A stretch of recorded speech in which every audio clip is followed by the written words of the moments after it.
So, good evening to everyone.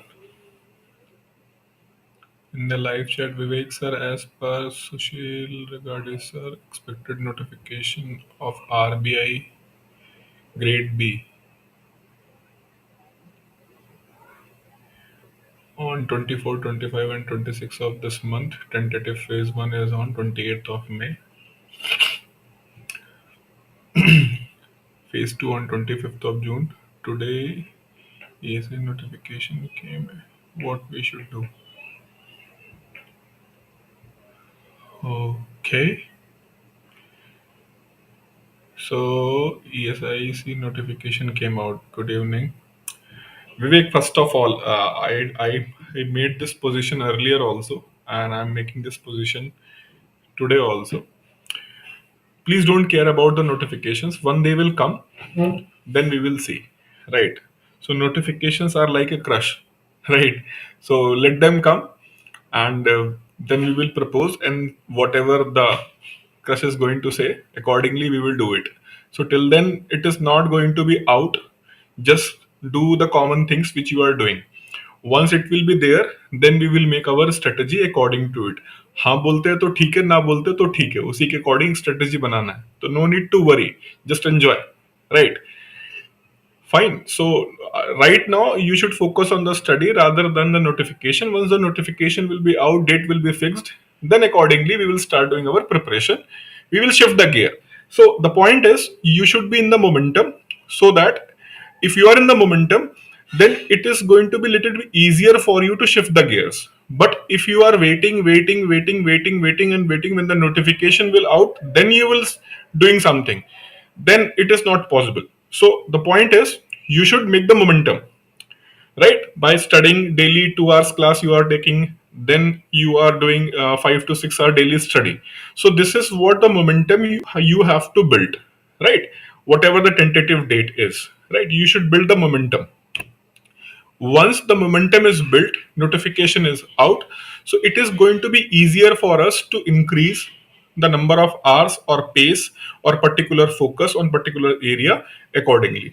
But if you are just waiting, then it is not going to work, right? And what date is going to be decided, maybe that person is very good, as I know he is very good in the predictions, right? But predictions are just a prediction until unless it is not came in the notification. That is just a prediction. Maybe that is a strong prediction, but it is a prediction. So I don't believe in such kind of predictions and all. What I believe that you should focus on your studies to build the momentum, and then accordingly shift the gears when the notification will be out and strategy will be discussed. So for this grade B, I will discuss the strategy once they are going to come out with the notification. Regarding this one, ESIC SSO notification, I will check it. Then accordingly, I will make the video, so that if you those students who want to focus in this exam, I'll let you know.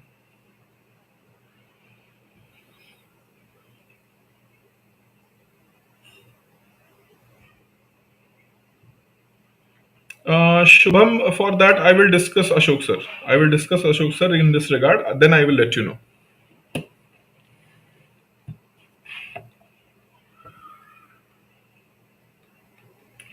Sir, I texted you on the Telegram 2 days back. Please reply. Okay, Vikal. I'll see that. I will reply.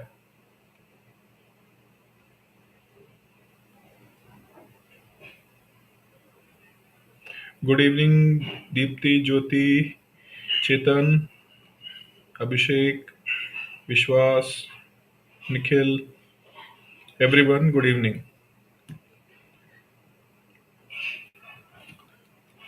So, any other question?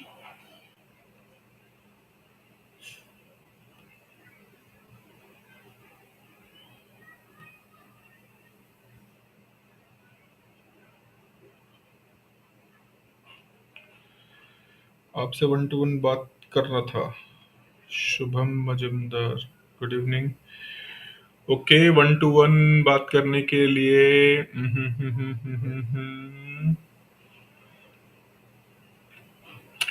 Okay, okay, just text your number. actually I have promised already many of the students to talk to them personally, right? But because of this ongoing little bit busy schedule and interview and many of the things, I'm not able to do it. But I will talk to you. I will talk to you. Just drop your number on the Telegram, direct to me, direct message to me. I will discuss. I think three or four student I have already promised, but I have not talked to them. So first I will check them. Means I will talk to them. Then definitely I will call you also. Okay. And those who already dropped, and I promised I will definitely talk to you tomorrow. Means from tomorrow onwards, I will finish all those students who have already dropped a message to have a discussion, one-to-one discussion with me. Okay, fine. So Divyanshu, good evening. Okay, Bhavna, good evening. Prashant, chalo. Everyone, good evening. So let's start today's lecture. Till then, now what we have started is BOP. We have started the balance of payment and foreign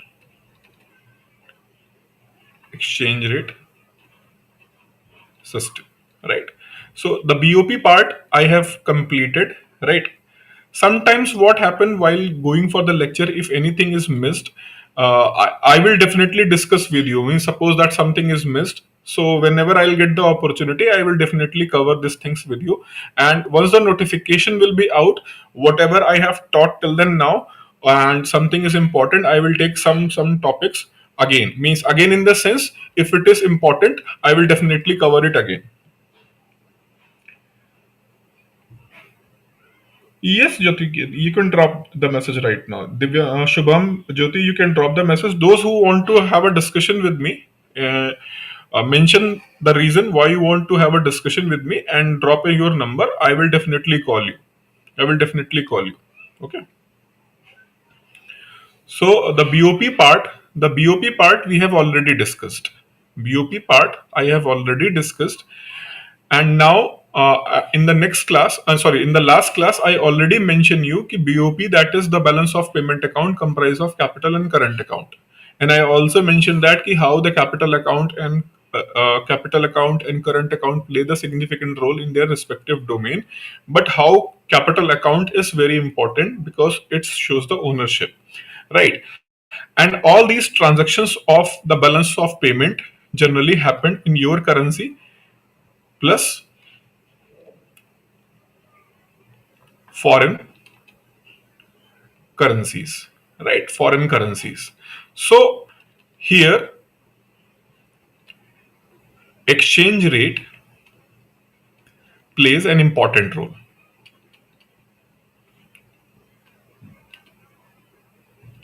Important role.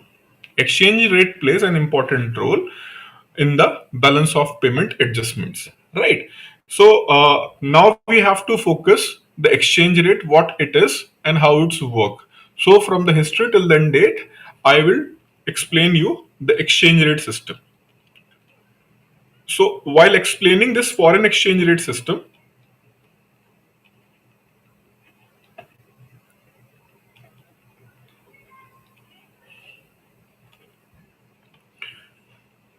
first I will explain at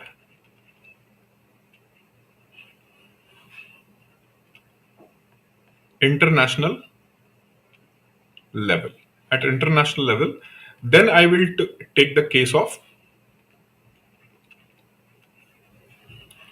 India, right? What happened before it, what happened before the independence, and what happened after the independence. For example, even after 1947, from 1947 to 1971, 1971 rupee was related to pound sterling.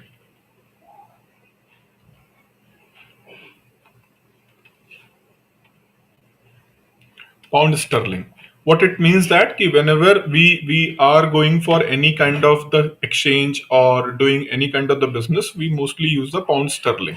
because pound sterling was used even before the independence. So we have continued to use the pound sterling 1971, but finally 1974 we shifted from pound sterling to US dollar.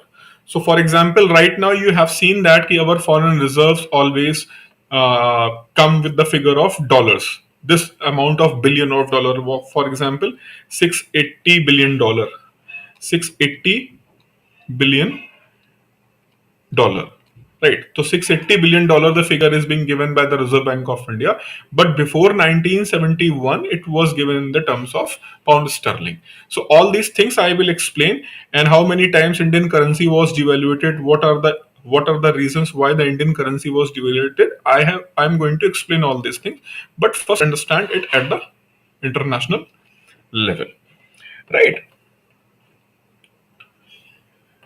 So exchange rate. So when we talk about the exchange rate, means just an example, I am going to take a comparison between rupee and dollar, right? So merchant from India went to US, and he want to purchase some goods. I'm just going back to the history, right? I'm going back to the history when there was no fixed kind of the exchange rate system or regime like we do have today. So Indian merchant is claiming that ki my 100 rupee is more powerful, having the more purchasing power than $100. Whereas the merchant who have this US dollar in his hand, he is claiming that ki no, my dollar is having more purchasing power in comparison to your Indian rupee in your India. So that was on always issue how to determine this exchange rate system. There was always an issue, right? And if you will go back to the ancient and medieval time, most of the time precious metal were used. Precious metal or even precious stones and metals were used, right? And those stones are generally, metal was gold and silver. Gold and silvers was the main driving force for the exchange purpose. Most of the merchants or countries, they do purchasing, selling and purchasing in terms of gold and silver.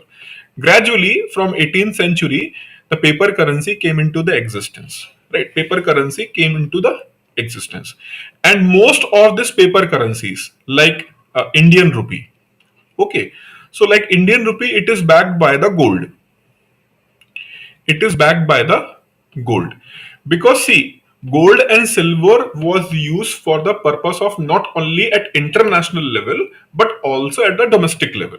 So even at the domestic level, gold, silver, copper and some alloy metals, so these metals were used for the purpose of exchange, right? So these metals were in circulation. Gold, silver, copper and alloy metals, they were used for the purpose of exchange. When you are going to market, you want to purchase something, so you have to give some value of your metal. And metal is a kind of thing you can give the proper shape, and it can be what the weight of the metal can be measured. Whereas the stones, the problem is that you cannot give exactly what shape you want, and measuring, then it is going to be a little bit difficult, right? So this is why these precious metals, gold, silver, copper, they came into the existence. Gradually, paper currency, paper currency came into the existence. How it came into the existence and why people have started accepting that paper currency, right? People have started accepting the paper currency because it is backed by paper currency.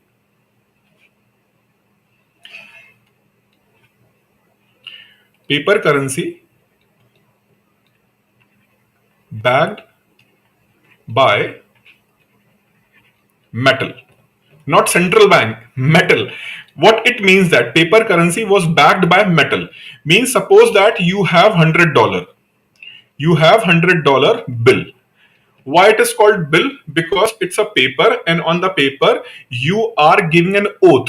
The person, suppose that I am releasing this bill, and in this bill I have mentioned that $100, right? It is an $100. So I am claiming that you can use it as a $100, However, if you want, whenever you will return this bill, I will return you the same amount of same value of gold. Right? So whatever the price of gold, I can give you the same amount of gold if you will return this bill to me. So that is why the paper currencies, they are backed by the metal, gold or silver. Right?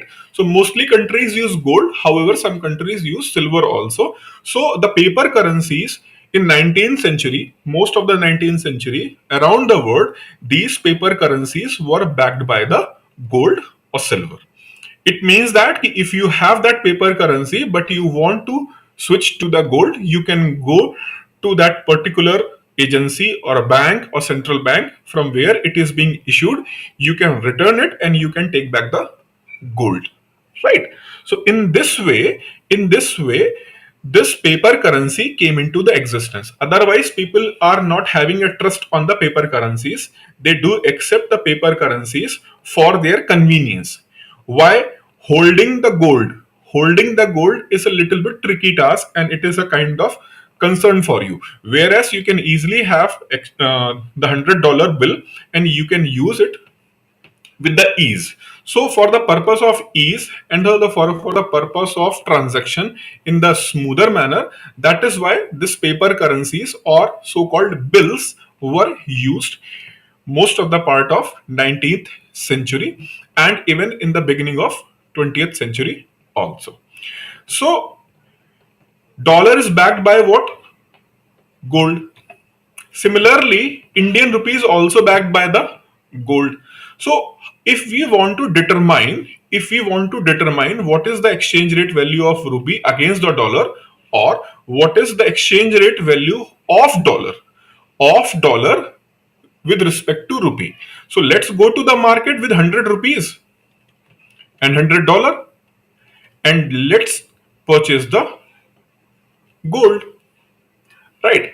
Let's purchase the gold. So whatever the value of gold we are able to purchase with the $100 and 100 rupees, it is going to be the deciding factor to find out what is the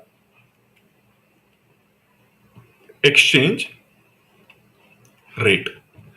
So there was no set rules and regulations, but this is the common practice which was used to determine the value of any country's currency. Right? Any country's currency. Before the establishment of the Reserve Bank of India, what British did, British has associated the rupee value in silver. They are very clever. They made the value of rupee in silver, whereas pound pound was in gold. Right? So one British pound sterling, right? One British pound sterling, it is going to be valued in terms of gold, whereas Indian rupee is silver. So obviously you know that the value of silver in comparison to gold is very low. So it is going to be very easy for Britishers to come India with a small amount of their currency, okay, and purchase the hefty amount of raw material from India in order to make a manufactured goods back to their country and sell all over the world, including India. So, with that motive, they have deliberately manipulated the exchange rate in India. Right? Indian currency was put in the silver, and British pound was gold. Then, what happened, especially in 1920s, beginning of 1920s, the price of silver, was shoot up, right? Whereas the same time the price of gold was starting down. Why? Because after the first World War was held from 1914 to 1918, right? 1918. So after the First World War, many countries was severely devastated, right? So in order to recover their economy, they started purchasing gold, right? Sorry, selling the gold. They started selling the gold, whatever the gold deposits they do have, they started selling the gold deposits in order to get foreign currencies to purchase more goods and services. So that is why, because of extraordinary selling of the gold around the world, the price of gold starts decreasing, right? Starts decreasing. And in comparison to the gold price, the price of silver start rising. Actually, price of silver is static, and gold was having this price, silver was this price, and gold was this price. But because of international selling at higher level, the price of gold starts decreasing. So in 1920s, middle of 1920s, situation was arised. It's like that. For example, if 1 pound earlier, 1 pound was earlier like, suppose that 200 rupees. Just giving an example, don't no need to go in exact data, just giving a scenario ki what happened. This was a situation, but when the price of gold start falling in especially early 1920s, so gradually it become like 20. 1 pound is equal to 20, right? So this happened. So for Indians who are looking to establish a business in India, but they are not able to purchase the machineries. They are not able to purchase the machineries because if machinery is what? Machinery is suppose that of 100 pound. So it is very difficult for you to purchase this machinery because the exchange rate is very high. So the most of the businessmen in India, they are not able to establish their businesses with the heavy machines and production activity in the India. But when they found that this is the exchange rate, they exploit that situation and they started purchasing the machineries in the various part of the India and to establish their factories. So this was the phase when the Bombay state, right now it is Maharashtra plus Gujarat. So those people who are doing businesses in that area, they exploited this opportunity very quickly, and they have purchased a lot of machineries and goods, capital goods from the Britain, and they started establishing their factory in India. So what you see, the great industrialization of Bombay region at a point of time, and Ahmedabad, Gujarat, Surat, all these become a big industrial hub by the Indians during that phase. And it was a failure of British Indian administration in India. And because they are not able to manage this exchange rate properly, exchange rate was earlier 200 rupees per pound. Now it is loose to 20 rupees per pound. That means it is showing that the failure of British India government. So that triggered the need for to have a central bank in India so that exchange rates can be managed by a professional organization which is meant for that purpose. Because before RBI's establishment, it was government of India who is managing all these exchange rate, currency reserve, all these things they are managing only. But Hilton Young Commission, or also known as Royal Commission on Currency and Finance, they sent to India in 1925 after this fiasco.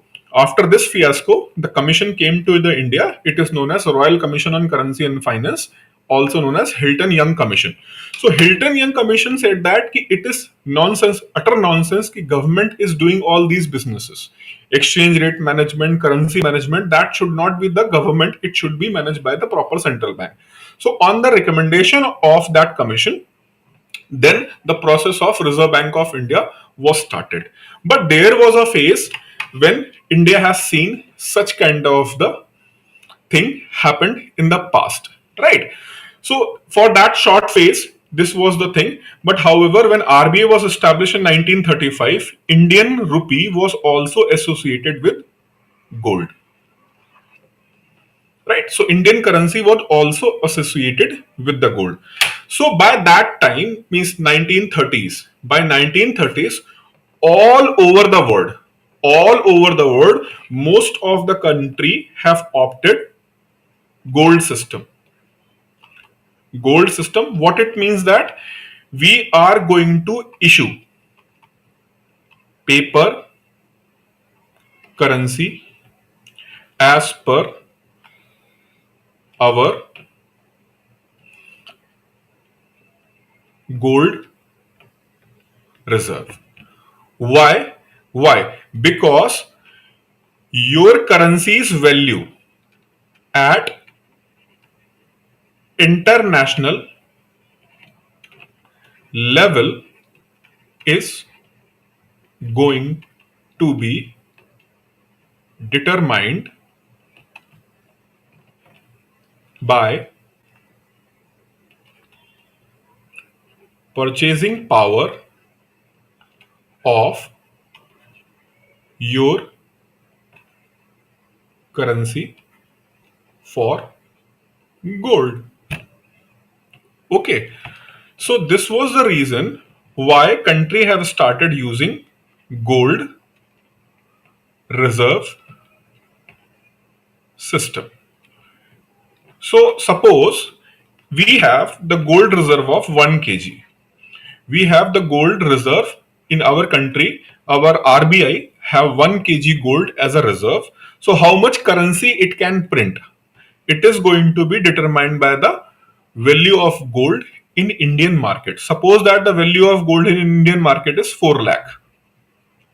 So RBI can issue maximum currency up to the 4 lakh. If our reserves are going to increase, then we can accordingly print more currency. But suppose that if our reserves are going to increase, we have not increased the number of currencies. Try to understand here. It's a little bit tricky. It's not complicated, but it's a little bit tricky. Right. So 1 kg gold, we have a reserve. And how much currency we have printed? 4 lakh. Why? Because the value of 1 kg gold is 4 lakh. Now suppose that your gold reserve is increased. Gold reserve is increased to 2 kg. Right. Gold reserve is increased to 2 kg. Now the 2 kg, but you have not increased to 8 lakh. You have not increased it to 8 lakh, it is remained to 4 lakhs. So 4 lakh rupees is equal to what? 2 kg gold. 4 lakh rupees is equal to 2 kg gold. That means 1 kg gold is equal to 2 lakh. 1 kg gold is equal to 2 lakh. That means with 2 lakh rupees, you can purchase 1 kg gold. With 2 lakh rupees, earlier to purchase 1 kg gold, you need 4 lakhs. But now to purchase 1 kg gold, you need only 2 lakhs. So the value of gold is decreased and the power of your rupee is increased. So rupee is valuated. The rupee's value is raised.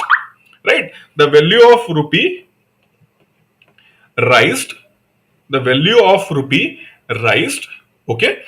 Whereas now you can go to the international market and your currency's value is higher than earlier.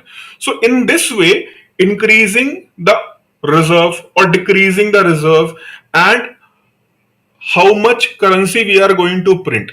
So that means if you want to determine, if I want to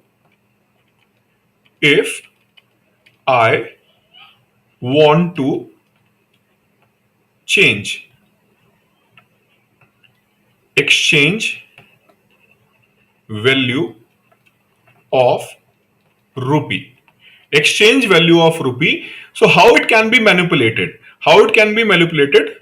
It can be manipulated with gold reserve of India.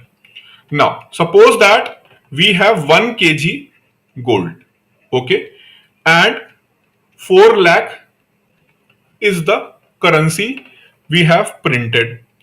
Now RBI has decided to print additional 4 lakh. So now that means what? To purchase 1 kg gold, to purchase 1 kg gold, we have to pay how much? We have to pay 8 lakh rupees. Here was a scenario where we are getting 1 kg gold, 1 kg gold with 2 lakh rupees. That means the value of Indian rupee is higher. Here in the same case, you can see that for 1 kg gold we have to pay 8 lakhs. That means now the value of gold is higher than Indian rupee, means the value of Indian rupee got weaker in comparison to the gold. So that is also going to impact at international level, because every country's exchange rate value is being determined with the respective value of gold. Fine. So gold is going to determine the value of your currency at international level. Fine. Similarly, you want to increase, if suppose that India is having this 4 lakh reserve, means 4 lakh rupees currency printed by RBI, right? 4 lakh rupees currency printed by RBI against 1 kg gold. Government is insisting कि no, we need what? We need more currency in order to push our economy. In order to push our economy, we need more currency, more money supply we need. RBI said that कि sorry, we can't do that thing because we have only 1 kg of gold reserve. And against that, we have already printed 4 lakh rupees. Now, if we will additionally print 4 lakh rupees, then what is going to happen? The value of Indian rupee is going to decrease against the dollar. So government said that we are not bothered with the international trade, we just want to push our economy at domestic level, right? So you should do it, but RBI again reminded, see, you are a high importing country, your imports are very high, so it is going to create a lot of problem for you. Why? Because the value of Indian rupee is associated with the gold, and if we will print additional 4 lakh, that means this is going to be the equation. So value of Indian rupee, whatever at international level right now against all the currencies of the world, it is going to be just half, because you have doubled the printing of your currency, right?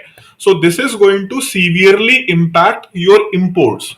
So earlier, whatever the amount you are paying for the imports, now you have to pay the double amount of that thing. So it is going to create a problem. So government said that ki, still we want to go for it. That means government is taking the unnecessary risk on its own. RBI is an organization which do not have the power to override the government. So RBI's concern was overridden by the government, and government can go for it. So what will happen? If additional currency will be printed, the value of Indian rupee is going to be decreased. So here the value of rupee is decreased with deliberation. Deliberately you have decreases the value despite knowing that. You have deliberately decreases the value of your currency, and when the currency's value is deliberately decreased, we call it as a devaluation.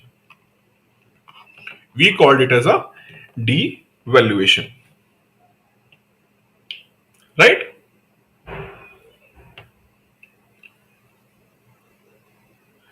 Value, when deliberately the value of rupee or any currency is decreased, it is called devaluation, right? Okay, I have not taken the questions. How the value of gold is determined? The value of gold is determined by the market force, demand and supply of gold, right?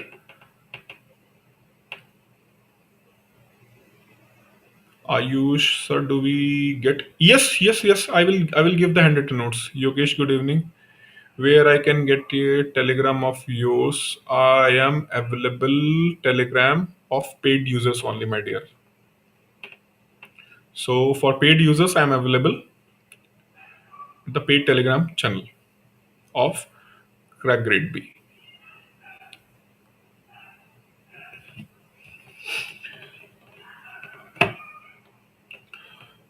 So, what is devaluation? When we deliberately decrease the value of our currency, we called it as a devaluation, right? We called it as a devaluation. Fine. Now, what are the other ways how the various currencies value can increase or decrease, right? For example, here 1 kg gold and RBI has issued 4 lakh rupees, but RBI has withdrawn 2 lakh rupees from the market. Now 1 kg gold, again the reserve of 1 kg gold, we have only 2 lakh rupees in the market. Against the 1 kg gold, we have only 2 lakh rupees currency in the market. That means you have deliberately increased the value of your rupee. How? You have just withdrawn the money you have issued in your market, you have withdrawn that money, and now 1 kg gold is equal to 2 lakh rupees. That means earlier you have to pay 4 lakh to get the 1 kg gold. Now you have to pay 2 lakhs to get 1 kg gold. So the value of rupee is increased here deliberately. So we will call it as a revaluation. Right? We will call it as a revaluation. Sir, why and how dollar become the global recognized currency? I will come to that point. I will come to that point. I will discuss here. But first understand what gold reserve system means. Gold reserve system, gold reserve system, it works at two level. At domestic level. Domestic level means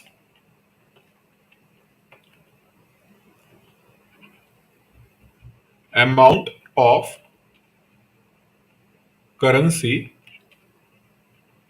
printed by central bank is determined through gold reserve of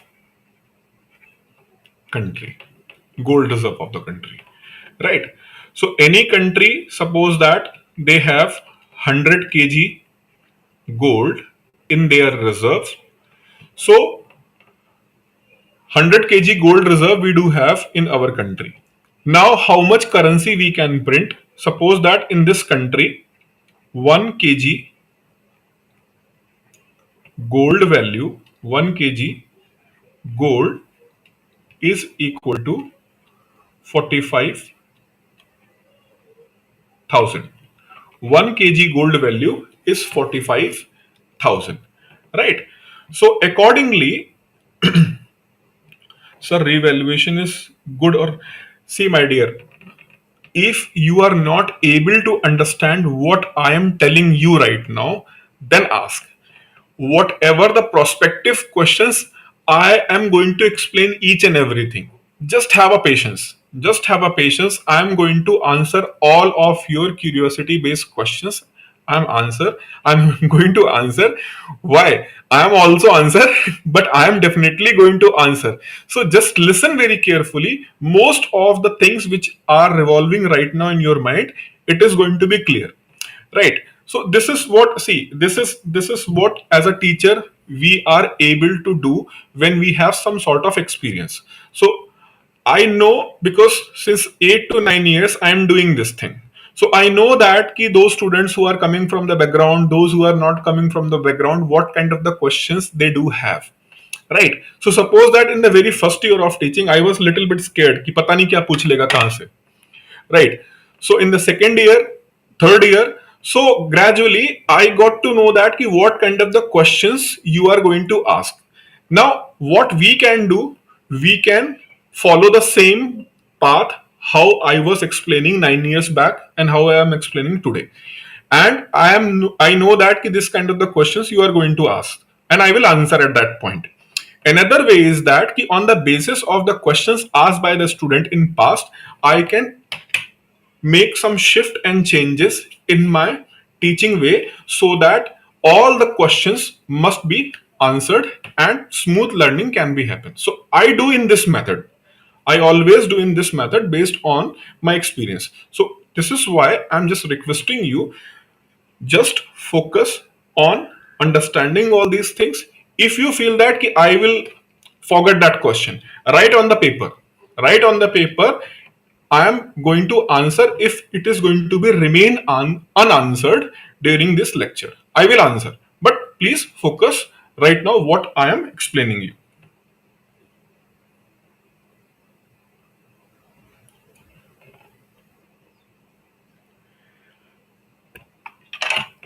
अरे विकुल, अभी lecture पे focus करो, अभी तुम evaluation पे कहां चले गए?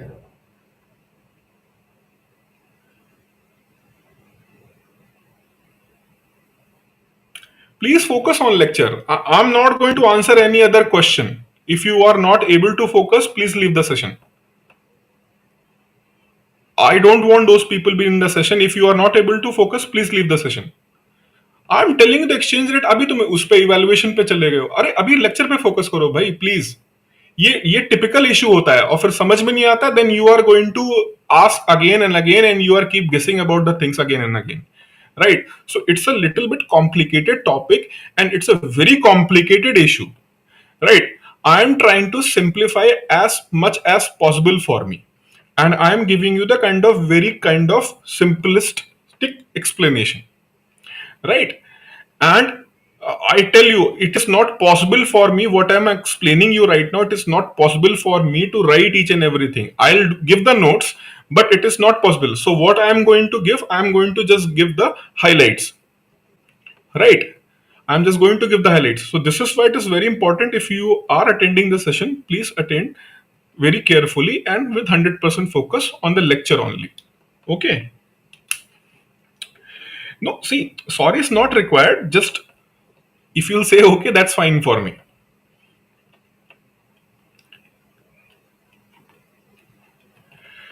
So at domestic level, amount of currency printed by the central bank is determined through the gold reserve, right? So suppose that 1 kg gold is equal to 45,000 rupees. 1 kg gold is equal to 45,000 rupees. So just let me know how much currency can be printed. How much currency, what will be the value of currency can be printed for 100 kg? Answer.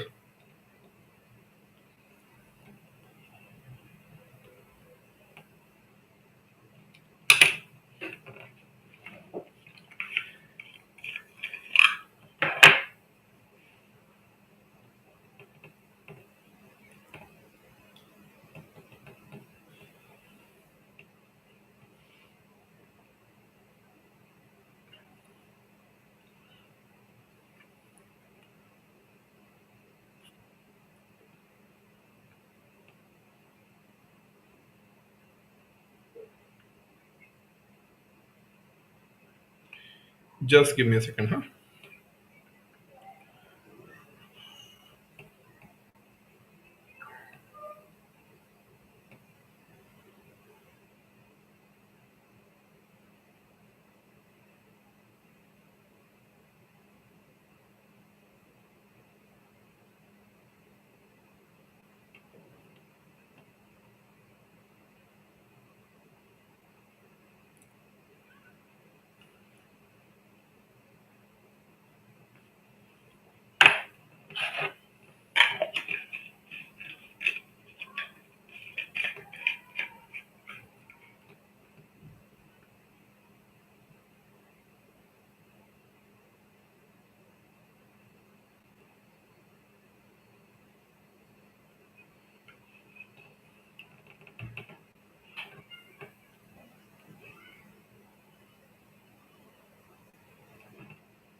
Just give me another minute.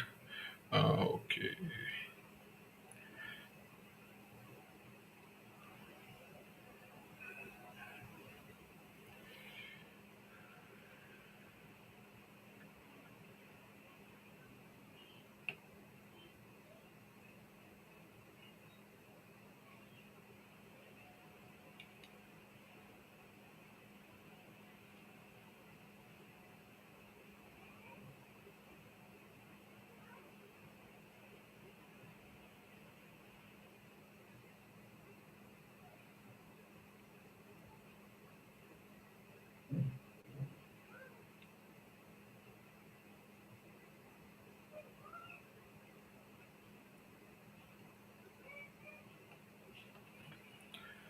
Okay. So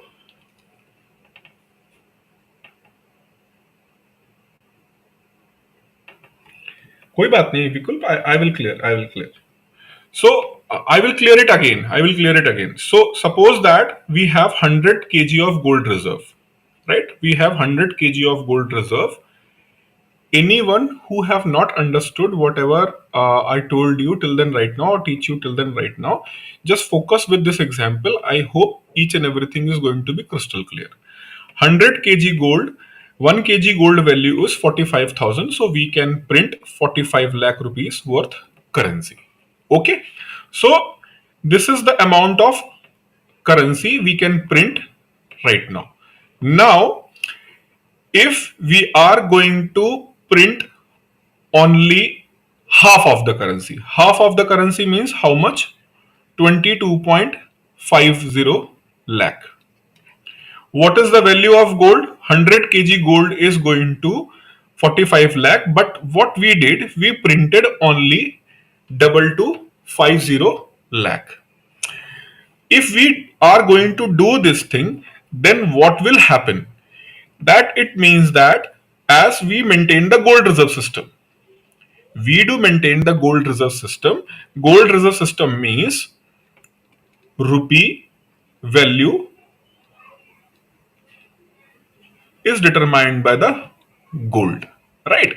Rupee determined by the gold. Okay, so we have printed 2250 lakh. How much we can print? We can print 45 lakh, but we have printed only 2250 lakh.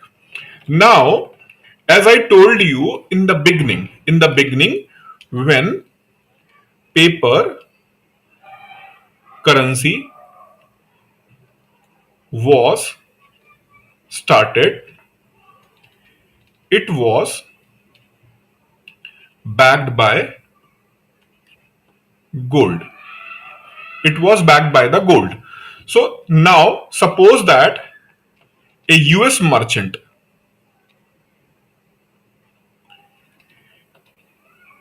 came to India. He came to India with 1 kg gold. So because we have printed only 2250 lakh, we have printed only 2250 lakh, whereas we have a capacity to print how much? 45 lakh. So if he came to India with 1 kg gold and he is saying that I need your currency, I need your currency. So India RBI means our central bank will give him only how much? Our central bank will give him how much? Kitna dega? How much amount we have to give him? Tell me the answer. This is the value, but RBI went to print only 225 lakh. So please tell me, if RBI has printed only this amount, then how much rupee we have to give him against 1 kg gold? Shubham is saying that 22,500. Very good. Very nice. So we have to give 22,500 rupees. So the value of his gold here is 22,500 only. Another case, suppose rather than this, they have printed, rather than this, if they have printed the exact amount, if they have printed the exact amount, in that case, how much we have to give? 45,000 rupees. 45,000 rupees we have to give him, right? So we have to give him 45,000 rupees. So from here to here, from this case to this case, the value of rupee is being decreased.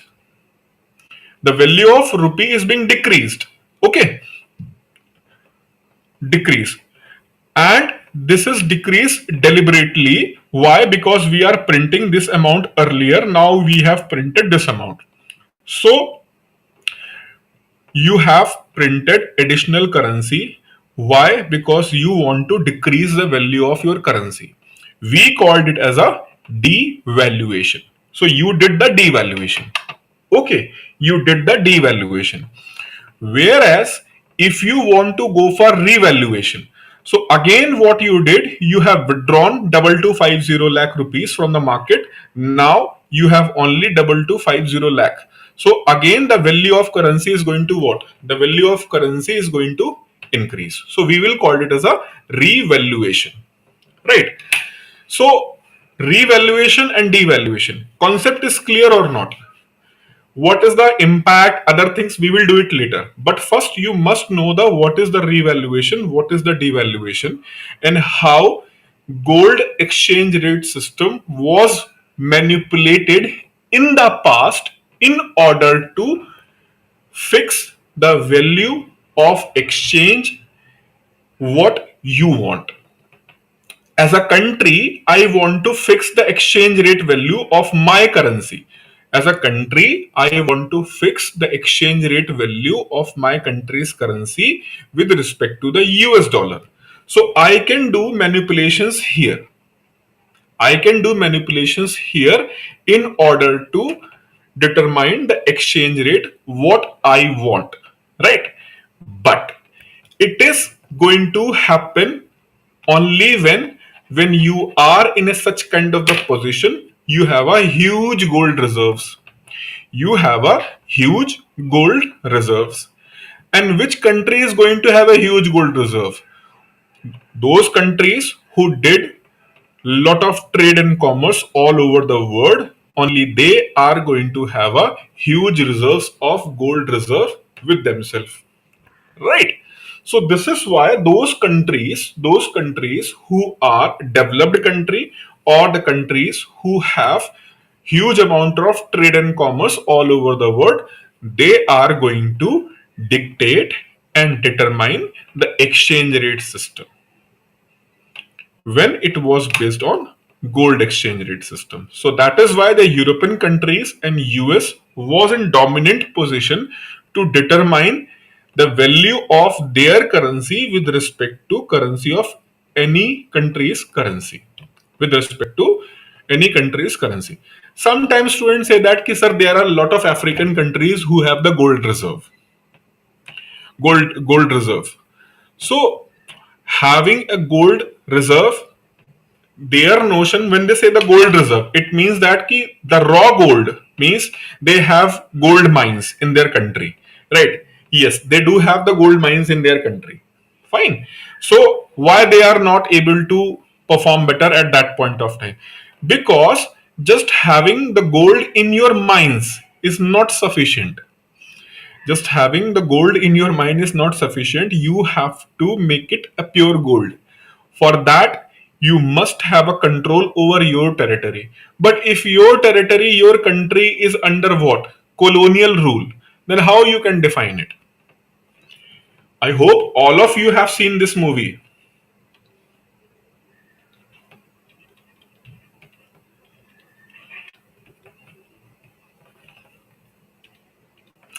KGF, Kolar Goldfield, right?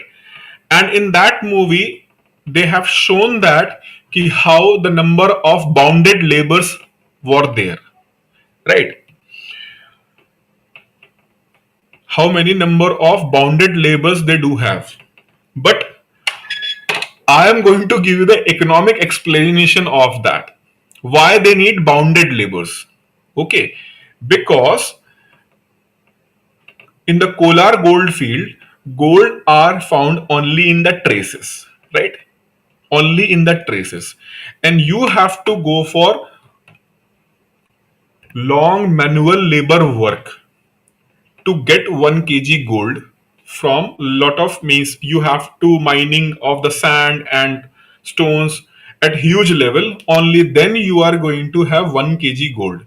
So if you are going to pay the labor cost as per market price, if you are going to pay the labor cost as per market price, and suppose that the price of 1 kg gold, the price of 1 kg gold is 45,000, suppose, right? 1 kg gold is 145,000, but the cost which is going to be put there in kgf, it is going to be around 65,000 if you will pay the market determined labor cost, right? So you need a labor which is bounded and they can work without any payment, just only food, right? So that is why they have created a bounded labor in that area, and they are paying only food, nothing else, right? So your cost of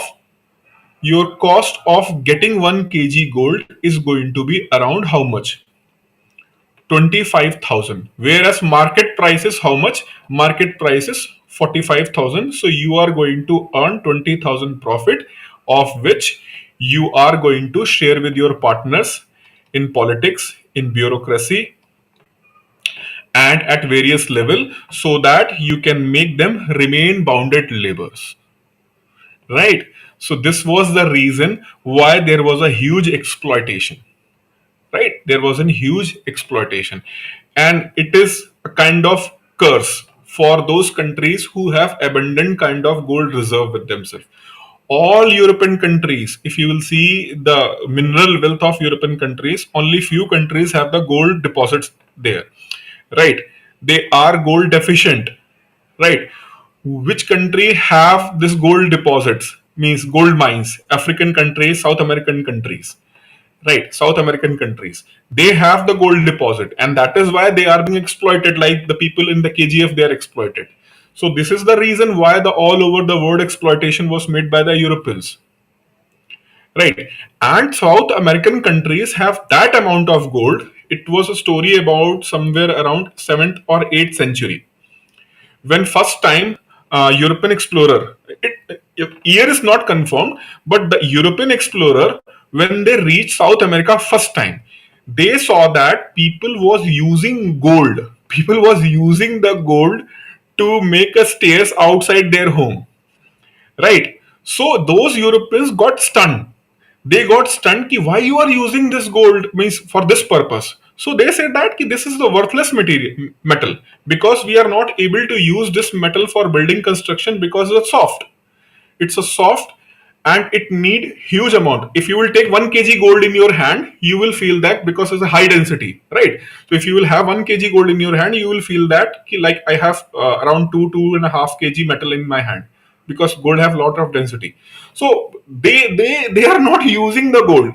So European got stunned ki why these people are. So they explained that ki we cannot use the gold for making of what, swords and other things for hunting, gathering, or agriculture activity. We cannot use this metal, and it is abundant in our area. So that's why for such kind of purpose we are using this thing. So they started collecting that gold. So they asked, means the South American people asked them, ki why you are using this, why you are taking this. So they told that ki actually this is a metal which is used in my country for curing the heart disease. So they said that ki, okay, take it. They sarcastically say that ki this gold is used in our country for what? For the purpose of curing the heart disease. Once you will see the 1 kg gold, right, you will be mesmerized, right? So in that sense, he said that ki we are using this metal in our country for the purpose of uh, curing the heart disease. So this was the event in the history when Europeans have started targeting the South American countries, African countries, and Asian countries. One of the reason was gold also, right? So this is the entire story of the gold. I hope it's a little bit clear. That is why when the equity market gets down, people go for commodity purchase. Yes, if market is going to down, people start purchasing the gold, right? If the market is going to up, people start giving up the gold. Even to get the gold of the people, government has started the gold monetization scheme. Lot of schemes related to gold they have started. So this is what the worth of gold at international level, and what we called it as a gold reserve system. Any doubt? If you have any doubt, let it be clear here. Only then I will move forward. If you have any doubt, please let me know.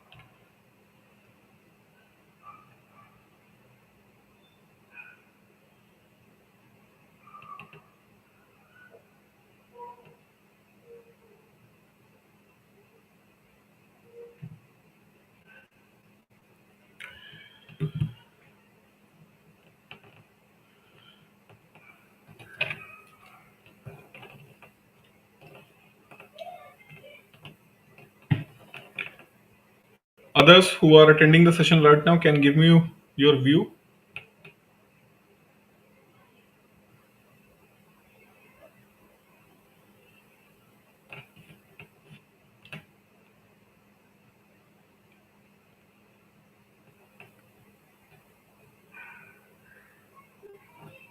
Okay. What about others? Is it clear?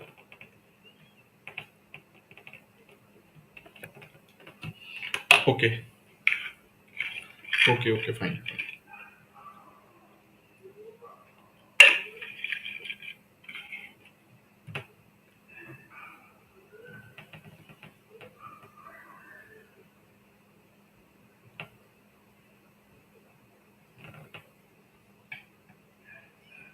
Just give me a second.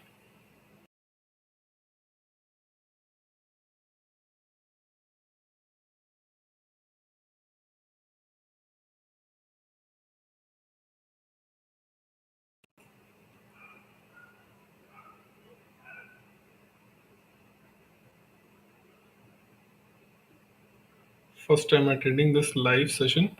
Watch all previous session recorded. Okay. Okay. So I hope you are enjoying the live session also.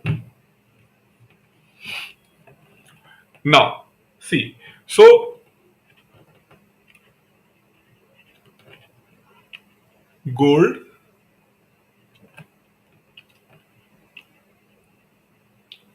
reserve system was in use, and by 1930s, by 1930s to 40s, it was consolidated. Means most of the countries are using only on this system. Then in 1939, World War II broke out, right? And it was finally ended in 1945. And those who won the war or those who lost the war, actually after First World War, those who got defeated, like Germany and other countries, they were humiliated severely, right? And that was one of the main reason for the Second World War. So after getting the lesson from the Second World War, most of the leaders of the world, they have this thing in their mind कि it is not a country is bad. It is the people who are ruling that country, they are manipulating the things, and that's why that country become in that situation and raise the war against the So Russia is, according to West right now, they do not have a problem with Russia. They have problem with Vladimir Putin, right? So this is their perception. Fine. So after the Second World War, they found it that it is always difficult if we are going to blame a particular country. War happened because of various reasons, and it is not a time to start again a blame game. Let's do some constructive activity, and be more focused on economic well-being. Economic well-being, right? Economic prosperity. And before going for the economic prosperity, we have to go for reconstruction, reconstruction, reconstruction of what we have devastated in the Second World War. In Europe was almost devastated. Complete devastation was in Europe, especially in the Western Europe. So the reconstruction and development was one focus. And to look future better, we have to do something, right? And for all those things, we need what? Money. And it is not possible for any single country to sponsor the entire money. So we need a combined effort. So from Europe, it was John Maynard Keynes who was leading this discussion, and from US, Henry Dexter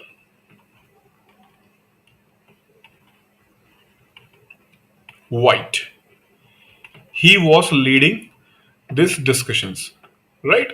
And all these discussions were happening at US small town known as Bretton Woods. And here 44 countries were invited, including India. Thank you, Rahul.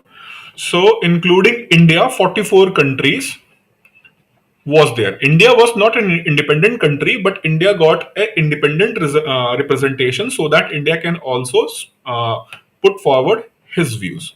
Right. So India was means it was not a free country, but it was represented as a country itself. So India was founding member of IMF and World Bank. Right.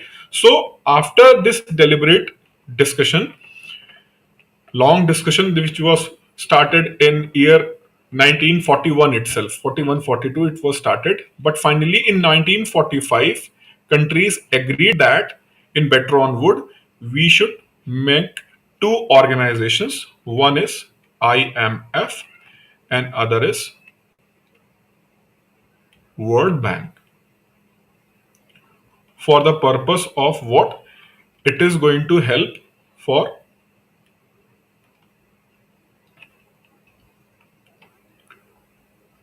development and reconstruction, and to avoid financial crisis, or to bail out financial crisis, right? So they decided to establish two organizations. Fine, they decided to we are going to have two organization. IMF is going to fund this for this purpose, and World Bank is going to fund for this purpose. But the question is that who is going to fund these two organizations? Who is going to fund these two organizations? Question number one. Question number two, in what way we are going to have that fund? First question, the first question's answer created the second question. The first question was, who will provide the fund? Who will provide the fund. Who will provide the fund? Fine. So all of the countries said that it is not possible for single country, so it must be a joint effort of 44 countries. Okay. So 44 countries who are the founding member, they are going to make their effort and they are going to contribute, right? For IMF and World Bank. So this first question automatically created the second question. Second question, if the 44 country will be there, then in which currency? India will say that rupee, British will say that ki pound, Germany is going to say that their currency, other different countries are going to say this thing. So how we are going to create a fund? If we will create a fund in 44 different countries, it is not going to be look like a fund, it is going to be look like a Govinda. Right. Every color is on his dress. Right. So having so many currencies, it is not possible. But without a joint effort we cannot do this thing. Then what we should do? So here these two guys means the rock stars of the economy, right? I consider them as a rock star of the economy. They discussed and they finally came with the solution. They came with the solution that all countries currency is backed by what? Gold. Every country's currency is backed by the gold. From here, please pay your utmost attention if you want to know how system works today, right? How system works today. If you want to know, please pay attention here, right? Please pay attention here. So every country's currency is backed by gold. So what every country have to do?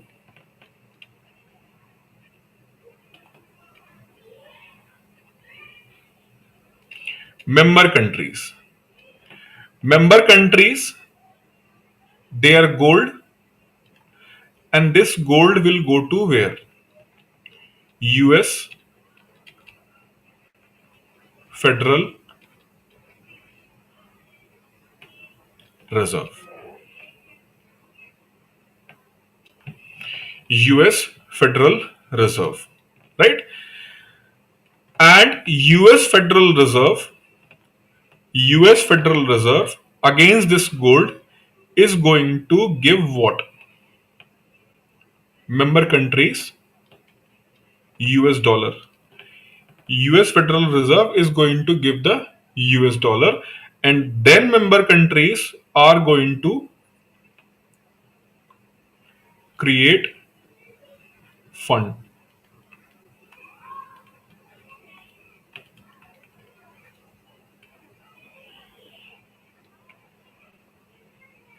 For IMF and World Bank. They are going to create a fund for IMF and World Bank. Right.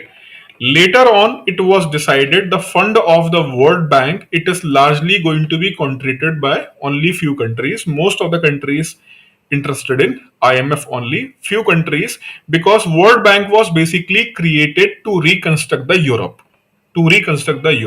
So that is why the member countries are having the more focus on creation of IMF fund, whereas the World Bank fund is largely contributed, or you can say that at that point of time it is almost 100% contributed by the US as well as Japan and European countries. They have the majority share, means almost 90% above the share they are holding. So the more focus was on what? IMF, right? IMF. So for IMF fund, this arrangement was made. What arrangement? Member countries will give their gold and US Federal will take that gold, and against that it will issue the dollar. If any member country want to withdraw, they can again give the dollar back to the US Federal Reserve, and US Federal Reserve will issue the gold, right? To make this system workable,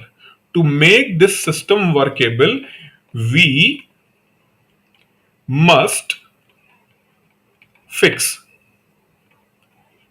gold against US dollar. Why? Suppose that you have given the gold, okay, and suppose that you have given the 1 kg gold, and when you have given the 1 kg gold, at that point of time, the value of gold in US, it was $4,450. Okay, 1 kg gold value was $450. Fine. Now you want to return it and you want back your gold. Now in the US market, the value of gold is how much? Now it is the value only $250. So the member country is going to lose how much? $200. And another scenario, 1 kg gold is now if $650. Then who is going to lose $200? US Federal Reserve. So this is why it is very important to fix the value of gold against the US dollar. Right? You have to fix the value against the US dollar. And it was decided 1 ounce is going to be $35. 1 ounce roughly 28.35 gram is going to have a value of $35 plus minus 1%. Plus minus 1%. This is known as, or in other words, I can make this a statement: pegging of 1%. Pegging. Peg होता है ना, small peg. Alcoholic people know very well. So I have an idea, but I'm not alcoholic person, means I even don't go for it. So pegging means small changes are allowed. Small changes in terms of how much? Small changes of 1%. Small changes of 1%. So the 1 means if 1% pegging is allowed. If 1% pegging is allowed, that means 28.35 gram gold is going to have the value of $35, and it can increase to plus $0.35 minus $0.35. Only 1% pegging is allowed. That means the maximum value can be, the maximum value of this gold can be maximum value $35.35. Minimum value will be $34.65. So 1% pegging is allowed. Suppose that if it was allowed 10%, then maximum value can go up by $3.5. Minimum value can go for minus $3.5. So this is known as pegging. Pegging is allowed. Otherwise, if pegging is not allowed, then in any case it will be remain $35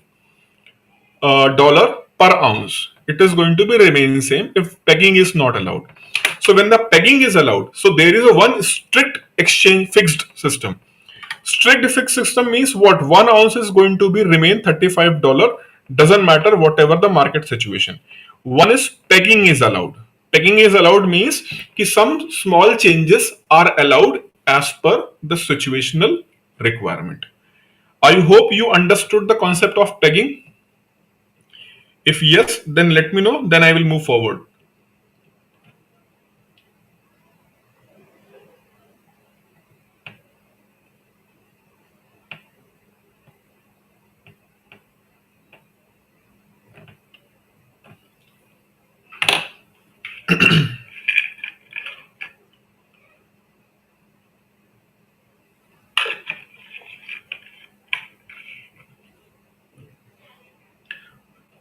Okay, okay, fine. So this system was fixed, and with this system, every member country have to contribute in terms of gold, and US Federal Reserve will issue the dollar, and the fund of IMF will be created in US dollar. So in that way, US dollar is going to be the currency for the fund of IMF. And IMF is going to play very important role in the global economy, right? That means, in other word, you can say that before this Bretton Woods arrangement, before this Bretton Woods arrangement, gold reserve system was used to determine the value of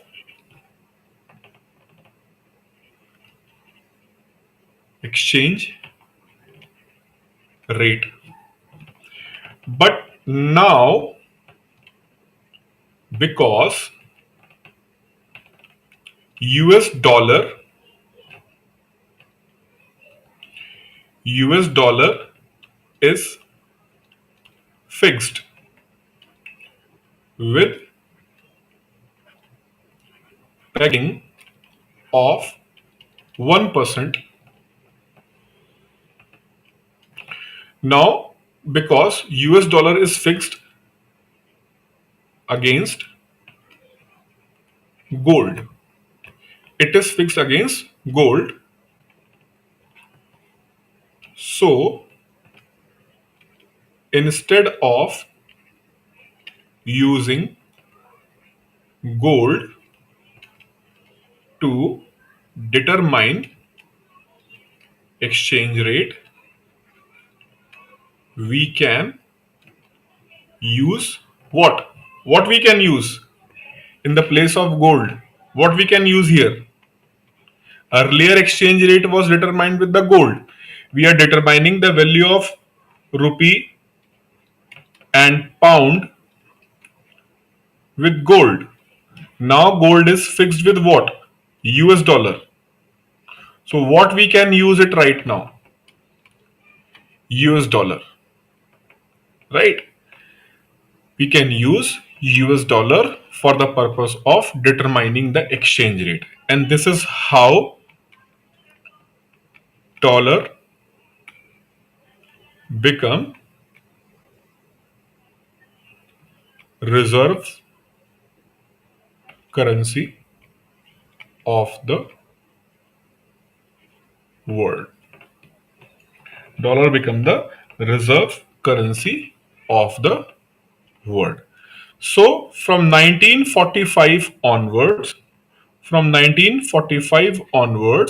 world started using dollar as a currency for the purpose of determining the exchange rate among the various currencies.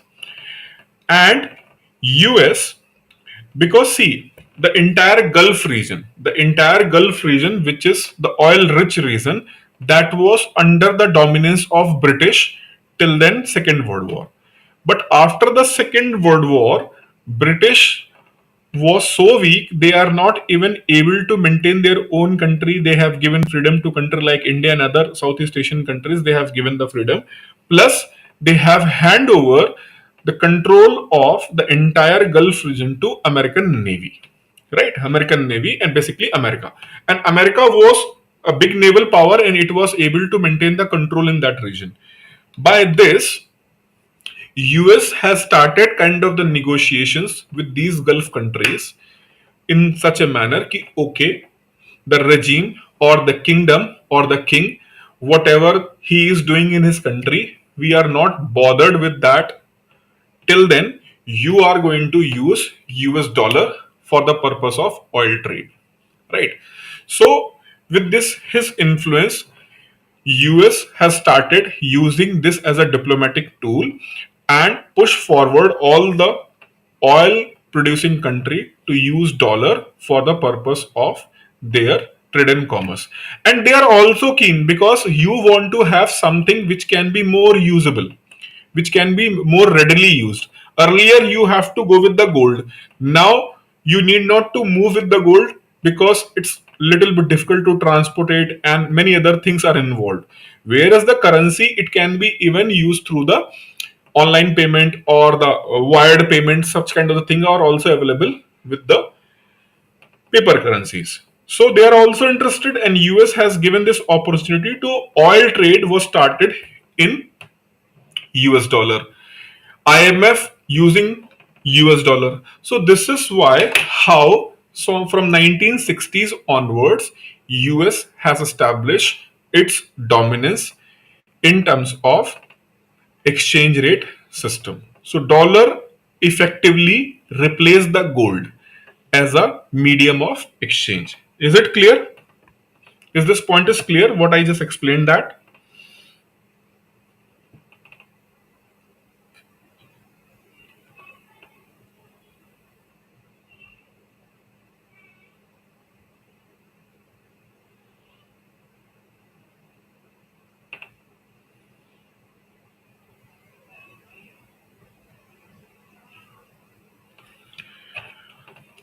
Okay.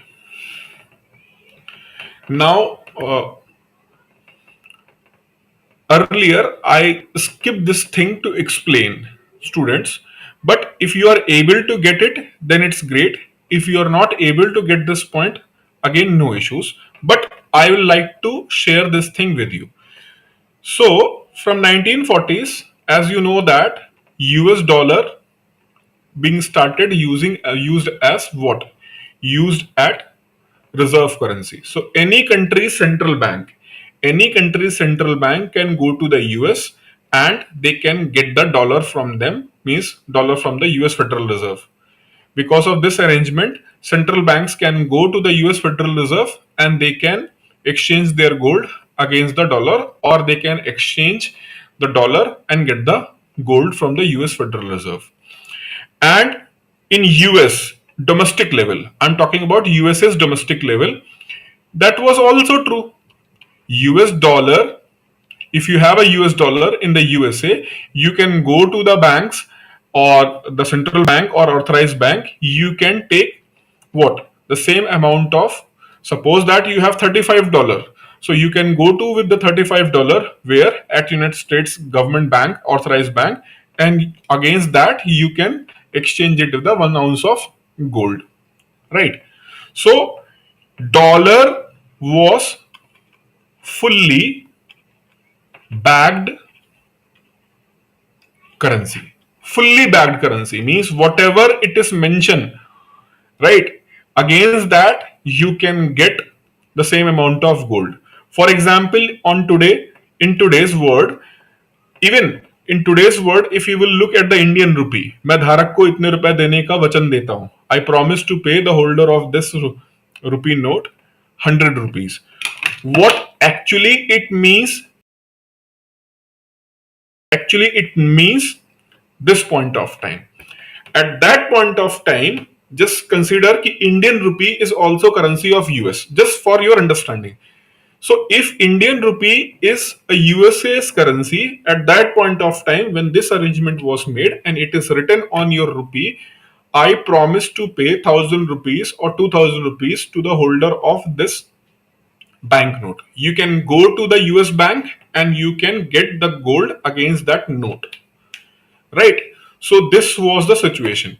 But right now the situation is if you will go to bank with that note, so the same amount of currency will be given to you, right? So you cannot exchange with the gold, right? Earlier it was there, but now you cannot exchange with the gold.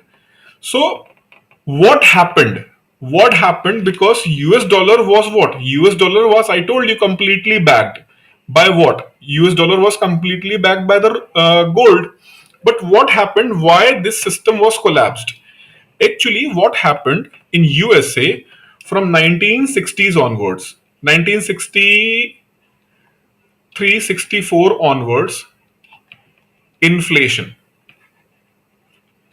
Inflation starts rising in USA, right?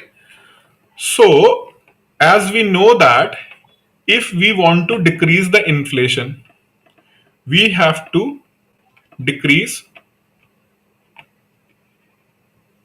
demand, which can be decreased through decrease in money supply. If we want to decrease the inflation, we must have to decrease the demand. So price can be decreased if the demand is going to decrease. And in order to decrease the demand, we must have to decrease the money supply. Right? But the problem with the money supply is your dollar is absolutely backed by what? Gold. Right? So just few minutes back, I have explained you this example. I explained you this example where I have mentioned you the value of 100 kg gold is how much? 45 lakh. But we have reduced the supply and make the supply to 22.5 lakhs. And the supply of money is reduced from 45 lakhs to 22 lakhs. And we can control the inflation. But it is not possible for Uncle Sam. It is not possible for Uncle Sam because Uncle Sam means USA is bound by the agreement happen in the Bretton Woods. They cannot reduce or increase the currency's value because their currency is fixed with the value of US dollar. Their currency is fixed with the US dollar. Our country's currency is not having this issue, but their country's currency is having this issue. They cannot change the value of the gold. So this is why in USA from 1963-64 onwards, sentiment started कि we must come out of this system, right? We must come out of this system. Though regarding inflation, the other issues was also there, but the politicians they get this understanding कि if US will come out of this Bretton Woods arrangement, then definitely we are able to come out of inflationary things in our country. In 1970, election was held and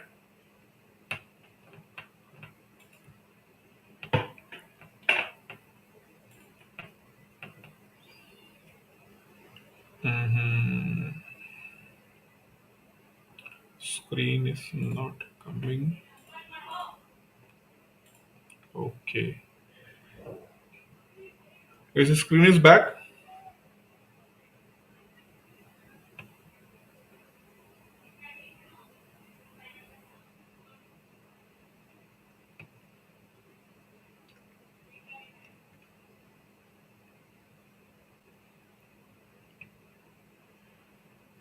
Ritika, it is not possible for me right now. I cannot stop here. It is not possible for me to stop here because if I'll stop here, I have to explain same thing from the beginning in the next session. So I'm not going to take it. Even I was having this idea, but when I saw the time around 9:22, I know that it is not possible for me to stop here. So that's why I have made up my mind कि if nobody is going to remind me, I am going to continue. If somebody is going to remind me, then still I am going to continue because this is the kind of discussion we cannot stop in the middle. We must have to complete this discussion. So that's why I'm going to remain continue. Descriptive session, I will discuss two questions tomorrow. In order to compensate, I will discuss two questions. Yesterday's question, today's question, and again on the next day, I will discuss two questions. So things will be compensated. But here it is very important.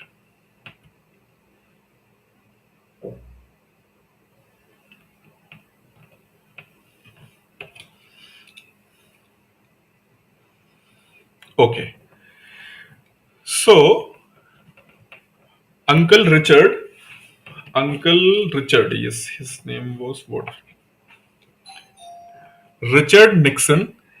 He, when he became the president of United States of America, 1970, he immediately announced that what कि US is going to out of this Bretton Woods system. Just imagine if you are going to do this thing. So it is not just a simple Bretton Woods arrangement. It is not just a simple Bretton Woods arrangement. With this arrangement, all over the world's exchange rate is being determined. Earlier, people was using the dollar, but they started using what? Dollar. Earlier they was using the gold. Sorry, earlier they was using the gold for the exchange rate determination. But since 1945, they have started using what? Dollar in place of gold. So everyone have requested Richard Nixon, ki sir, please don't do this, otherwise it is going to create a lot of problem for us. So Richard Nixon simply says that, ki see my dear, I didn't told you to use dollar. You have started for your convenience, so it is not my dash dash problem, right? It is your problem and you have to solve it, because you did this thing for your convenience and to resolve your issues, right? And because of your convenience, we are suffering since last 4 to 5 years, and we are not supposed to suffer for this. So that is why we are going to stop this system. You can manage on your own. Whatever the possibilities for us, we will try to explore and we will try to resolve. But in any case, we are not going to continue with this system. So that's why in 1970 the system was collapsed. System was collapsed. So people are out of the idea what we should do right now. So some people have suggested back to gold, just back to the gold, right? So if US dollar system is not being there, back to the gold. But others have suggested ki see, gold was already problematic because world is moving more commodity kind of the market, right? And gold is now have more and more investment value, right? Gold is being used as a commodity more and more among the common users. So what countries central banks are having the gold as a reserve? In comparison to that, the country people have more gold in terms of investment kind of the thing. So now if we will switch again to the gold, it is going to create lot of problem. It is going to create a lot of problem. So what we should do? We should do what? We should go for law of jungle. Law of jungle is what? Law of jungle is demand and supply model, right? Demand and supply model. And what jungle's law means? The powerful is right. Means they have decided, rather than going back to the gold, we are going to determine exchange rate with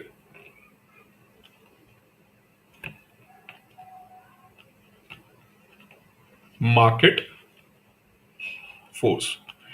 What I said, law of jungle, don't take it literally. I have used this term sarcastically against the law of demand and supply. Right? So please don't take it literally, because sometimes students take it literally and then they message me कि sir आपने वहाँ पे ये बोला था. What it means that? So I got scared कि what I said. So sometimes I use this things sarcastically. I'm a kind of person who love to go for the leg pulling and being sarcastic. So that's why sometimes in enthusiasm I said that. So please don't take it as a literally. Market force. Exchange rate with market force, that is force of demand and supply. The force of demand and supply. That means if currency is in demand, then its value is going to increase. If the value of currency means it is not in demand, its value is going to decrease.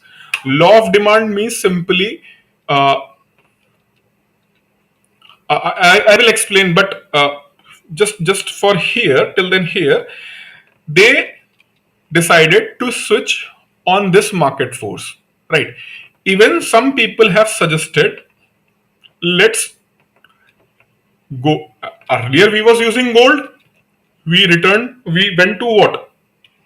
Dollar to determine the exchange rate. Dollar system collapsed. So people want to go with the gold, right? But there was an issue. In between, some people suggested that rather than using gold, use Big Mac index. Use the Big Mac index. So people ask, what is the Big Mac index and how Big Mac index can be used for the purpose of determining the exchange rate. So people who proposed that Big Mac index, they suggested that कि भैया McD वाले जो uncle हैं उनका एक burger आता है. McD do serve a burger which is known as Big Mac. Indians know this burger Big Mac as a Mac Maharaja. ठीक है, Indians know this burger as a Mac Maharaja. However, the entire world use this as a Big Mac, and Big Mac is basically made up of beef, right? Its basic ingredient is a beef. They use the beef as a burger patty, right? But in India it is not possible, so they have introduced the Mac Maharaja, vegetarian use of paneer and other stuff, and for non-vegetarian people they use what? Chicken, right? So in that way the Mac Maharaja is introduced, right? Just for a clarity. So how they want to determine this exchange rate? They said that ki McDonald's is having a presence more than 45 countries, right? Suppose that 45 countries, suppose that in USA you have to pay how much? You have to pay $4 for one Mac Maharaja, and at the same time you are paying for the same Big Mac £2. So for purchasing this Big Mac in USA, you are paying how much? $4. And to purchase this Big Mac in UK, you are paying how much? £2. So then £1 is equal to $2. So this is the way they have suggested to use the Big Mac index, right? And you can determine the exchange rate. So people said that what nonsense you are talking about. Big Mac is a kind of the thing which is limited to only few countries, that is 44 countries. Most of the Asian countries and African countries and the poor countries, they do not have this Big Mac. So how do you are going to determine? Right? How you are going to determine? So it's like that all superheroes are born in USA, right? Because all the evil is created at USA only. Right? So this is what means. They always think that they are the only on the earth. Rest of the what? The rest of the, they are look like a human, but they are not actually human. They are insects, right?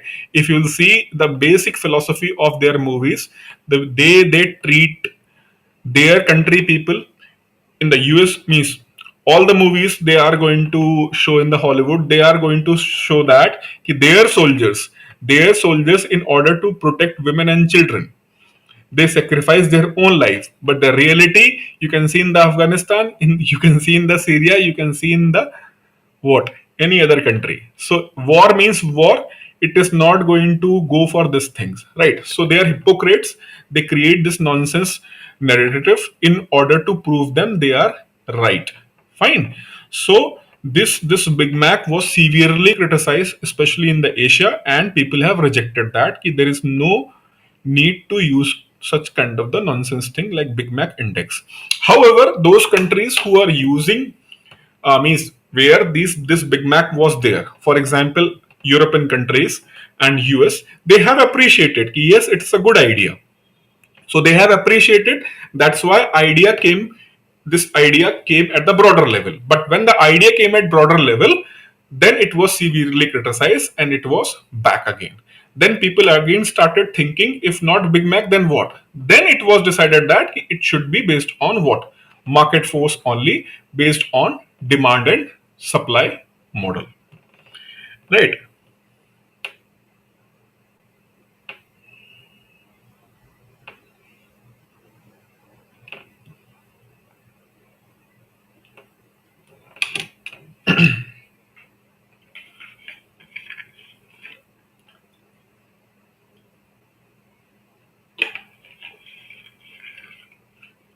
And even today, the value of currency is determined by market force only, that is demand and supply model.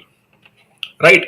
So the market force came into the picture in 1970s, and right now we do use the market force only to determine the value of currency. Right? But before going to let you know how this market force work for exchange rate, before going let you know how this market force work for the exchange rate system, you must have little bit idea of demand and supply system, how it work. Those people who have idea of how the demand and supply system work, kindly enjoy the revision. Those who do not know, please pay your utmost attention so that you can understand and you can also enjoy the rest of the thing in future. Right? So just giving in the very brief, what is the law of demand? Law of demand say that ki demand and price are in inverse proportion. And many people get confused. Demand and price are inverse proportion, but with the condition. Condition what? Condition is if other variables are constant. If other variables are constant, demand is inverse proportion to the price. Demand of a particular thing can be affected because of price, because of supply. Demand can be impacted through taxation, government policies. Lot of things can impact the demand. But if we want to know how demand is get impacted because of price, we have to take all other variables as constant. So we have taken all this variable as a constant, and when we put all these variables as a constant and we have focused on the demand and price, we found that demand is inversely proportional to the price.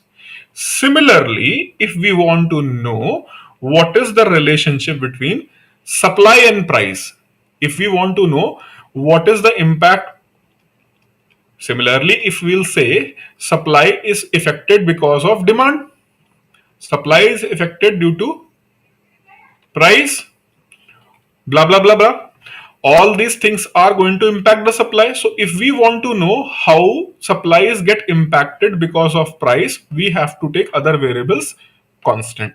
So when we take our other variables constant, what we found that price and supply are in direct proportion. Means if the price are going to increase, supply is going to also increase. And here people get confused. Sir, अभी तो आपने बोला था, sir, just you told us that कि if the price and demand are in inverse proportion. If the price and demand are in inverse proportion, that means if price is going to increase, demand will decrease. If price is going to increase, demand is going to decrease. Now you are saying that if price is going to what? Price is going to increase, supply is going to increase. My question is, if demand is decreasing, why supply is increasing? Are chacha, why you are get confused? You should take these things in the different context. Here I am saying that what? Here I am saying that other variables are constant. So all the other variables, supply, whatever, income, whatever is constant. So when we study a particular thing, right, and we want to know the impact of variable on particular thing, we must have to put it in the constant. So this is why law of demand states that demand is inverse proportion to the price, whereas price is direct proportion to the supply. So here other factors are constant, here other factors are constant. So please never try to draw the conclusion regarding law of supply with the law of demand. Law of demand says that other variables are constant, right? And here other variables are constant. So two things are in different domain. Two things are different domain. Those people who are still not able to understand, for them, a social example, you went to a party and you saw someone and you got attracted and you are focusing only on that person, right? Even you are eating but you are doing this thing, you are what, infatuation, right? So that infatuation caused you what, you are focusing on that person only, right? So your heart and soul, each and everybody fall there and you have decided that माँ कसम शादी करेंगे तो इसी से करेंगे, right? I am going to marry that person. Now you took a certain decision. Now you must see the other factors. Who is that person, where that person lives. I am going to be little bit trying to gender neutral, right? Whatever is your gender, you can think about opposite gender, or whatever you want to think, you can think. Just giving you the scenario. So first you have focused on particular thing, and when you have a decision in your mind, then you are taking other variables in your mind, whether that person is single or not. Number one, that person, if single, then who is in his family, right? All the other variables will come in the picture, and after considering all those variables, you found that what, ki I am still what, I am still berojgar, right? So in the real time, other things will come in the picture one by one, and then you can put all those scenarios, right? So a real situation can be constructed only when we are going to put all variables one by one, right? So some people in this situation, when they found that कि यार मैं तो बेरोजगार हूँ, I am what, and I'm unemployed, and how I can do that thing what I have decided. So you have given up, but the clever person is going to do the calculations. He is going to do the calculations what, कि this situation can be overturned by that situation. So you will try to imply the various variables in that situation, like कि okay, grade B का क्या, grade B का notification आने वाला है, 4 से 5 महीने में एग्जाम हो जाता है. After the exam, if my name is in the list, then I will directly go to his house and I am going to show that you see, this is RBI grade B, right? So next month the wedding card will be published and I will invite.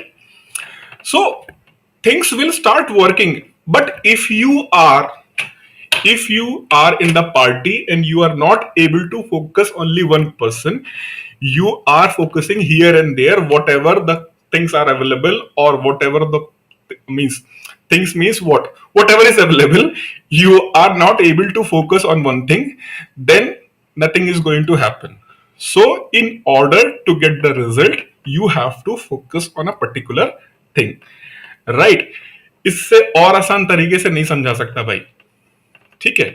Demand and supply का system, first you have to take other variables constant.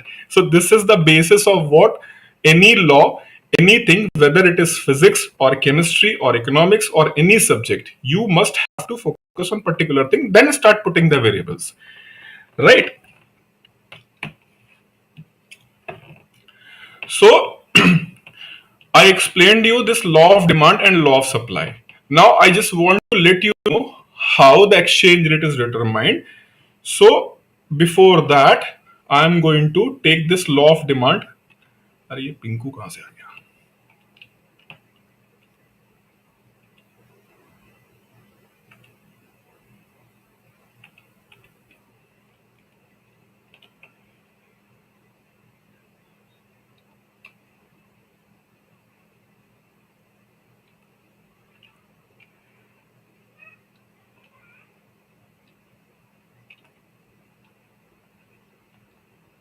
supply, price, price, demand, right?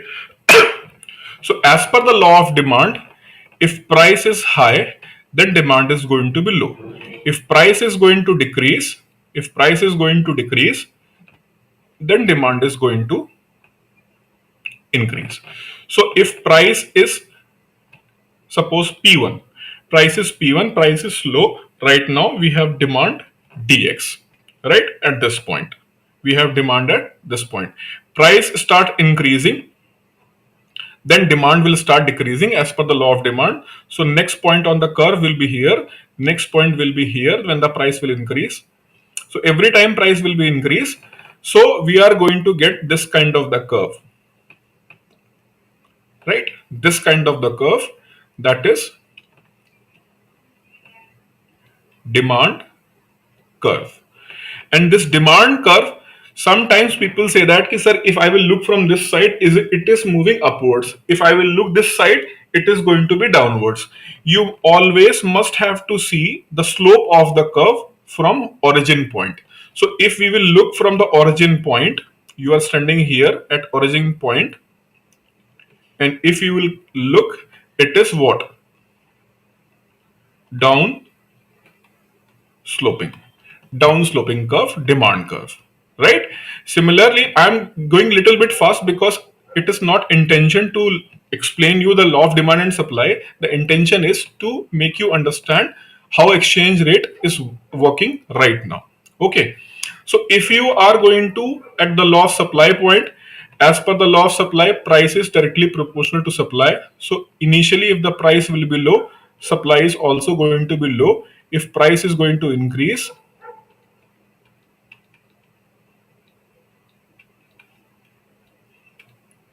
price is going to increase, supply is also going to increase from S1 to S2, S3, S4, S5. So you are going to get the point on the curve in this manner, and your curve will be like this. The curve will be like this. This is the supply curve. And again, come back to the origin point to see the what? The slope of curve is, it is upward sloping curve. Slope क्या है? ऊपर की तरफ जा रहा है. It's upward sloping curve, right? Upward sloping curve. Demand curve is down sloping curve, and supply curve is upward sloping curve. Okay. Now, what I am going to do, I am going to take this demand and supply curve on same. Means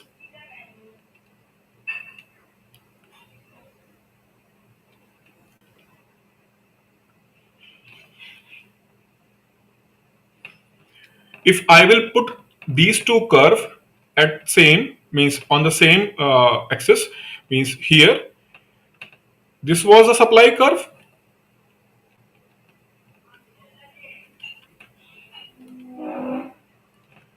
and this was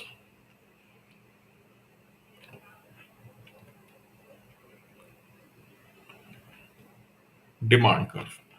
So price increases, supply increases.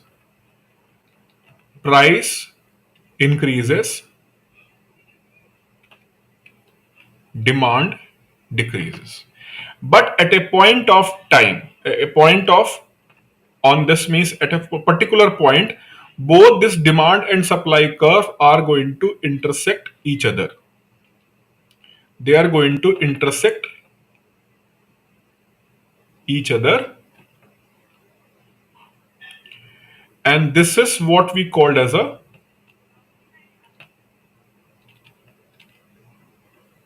equilibrium price. This is what we called as a equilibrium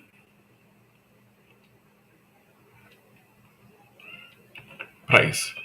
So if the people are going to make demand and supply side is also providing the supply, At a particular point of time, what will happen?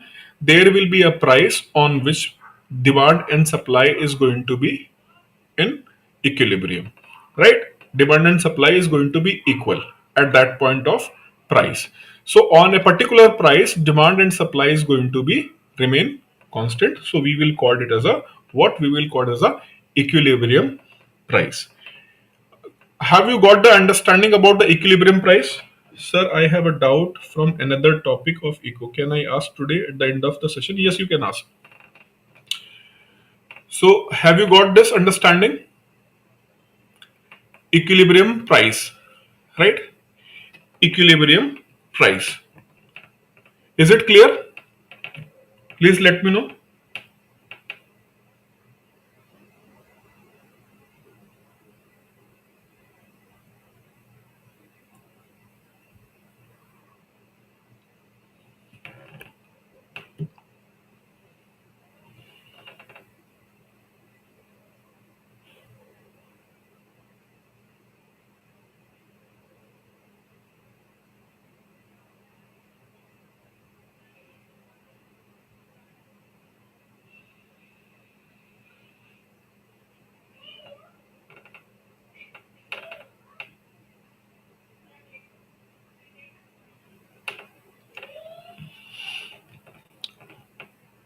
Now, see, again come back to this demand curve. In the demand curve, I told you other variables are constant. Other variables are price, demand, and other variables are constant, and then we will get this kind of the curve. We will get this kind of the curve, that is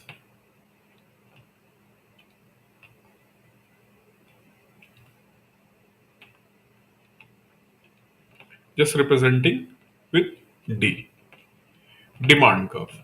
Okay, and at particular point we can determine that at particular point, if we want to determine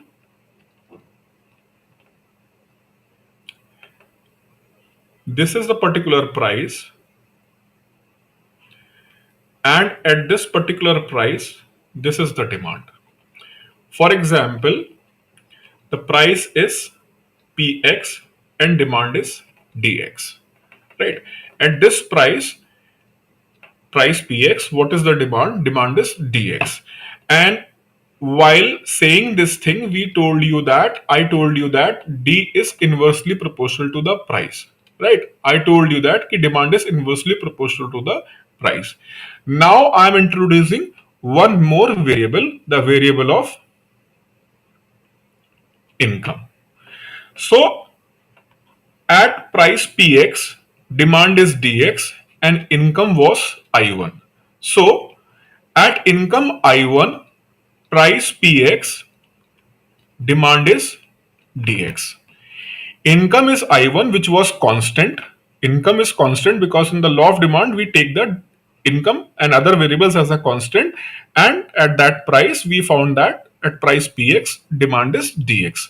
Now I am saying to you, I am going to increase the income. So suppose income is increased from I1 to I2. Income is increased from I1 to I2. Now at this income I2, price is px, what will happen to demand? Income is increased. Income is increased, price is px. You have to answer me, if the price is px but income is increased. Price is px but income is increased. Then what will happen on the demand? It is going to be increased or decreased? Tell me. Whether it is going to increase or decrease? Answer me quickly.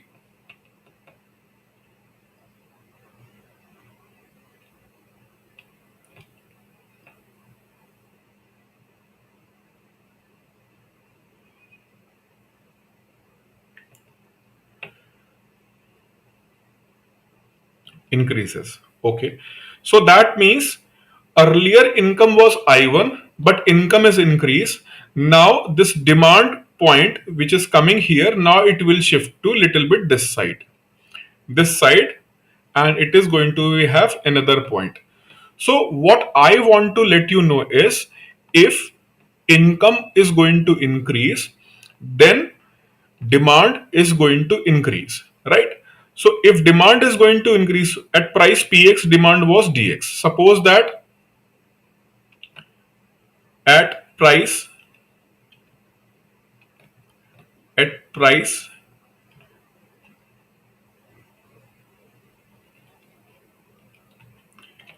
py, demand was dy. Now income is increased, so on the price py, this person was able to demand only dy quantity, but now his income is increased, so he is able to purchase more quantity. So every point of price, suppose that here price is, here the price is pz, price is pz, and at this price demand was dz, but income has increased, now he is able to purchase more goods. So definitely demand will shift from dz to some point here, right? So we can say that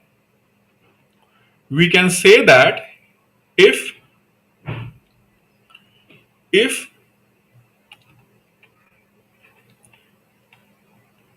income increases, demand curve shift in right direction, whereas if income decreases, then it will shift in which direction? If income is going to what? If income is going to decrease, so if income is going to decrease, this demand curve will shift in this direction. So this is demand. Here demand increase, why? Income is increase and income is I2. Here it was I1, now income is I3. So I3 is less than I1, but I2 is greater than I1. So you can see that demand is going to shift with the rise and fall of the income, right? Now understand this thing in the context of what? In the context of rising income of a nation. So if our income is going to rise, then what do you think? Our capacity, if our income is going to rise, our capacity to purchase imported goods, our capacity to purchase the imported goods is going to rise or fall if our income is going to increase. If our income is going to increase, then our capacity to purchase the imported goods which are coming from other country, it is also going to rise, right? So the demand of dollar is also going to increase. The demand of dollar is also going to what? The demand of dollar is also going to increase. I told you this concept in the context of income, but now I'm implementing this thing in the context of country's income and the capacity to demand imported goods. And suppose imported goods are coming in terms of dollar, then definitely what will happen? Definitely this demand is going to increase. So here, this was the equilibrium point. This was the equilibrium point, right? Or equilibrium price. But what will happen? If demand is going to increase, if demand is going to what? If demand is going to increase, dollar supplies remain same. Dollar supplies remain same, but demand of dollar is going to increase. Then we will get the equilibrium price here. We will get the equilibrium price here. So the exchange rate value of dollar in comparison to Indian rupee is going to increase if supply of dollar is remain same but the demand of dollar is increased. Okay, I hope you understood this.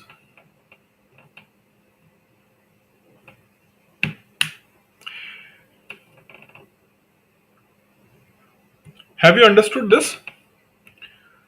How the exchange rate value of rupee is going to decrease in terms of US dollar, or other words, how the exchange rate value of US dollar is going to increase. One example I have given you. I said that suppose if the income of people of India is going to increase, their capacity to purchase imported goods is going to increase, and with that the demand of dollar in order to purchase imported goods is going to increase, and then this demand curve will shift this side, and supply of dollar, if it is remain same, the price of what?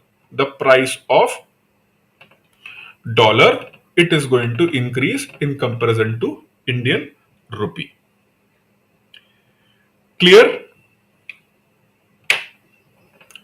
Clear? Similarly, if the income of Indian people, is going to decrease, so their capacity to purchase imported goods is going to decrease. So similarly, the demand of dollar is also going to what? Decrease. Then we will find that the value of dollar is going to decrease in comparison to Indian rupee. So suppose that initially at this point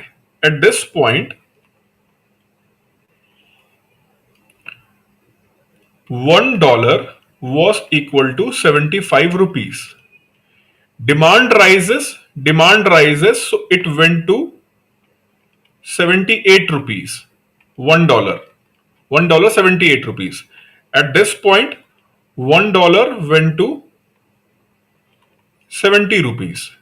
Fine. So in this way, because of the change in the demand of dollar,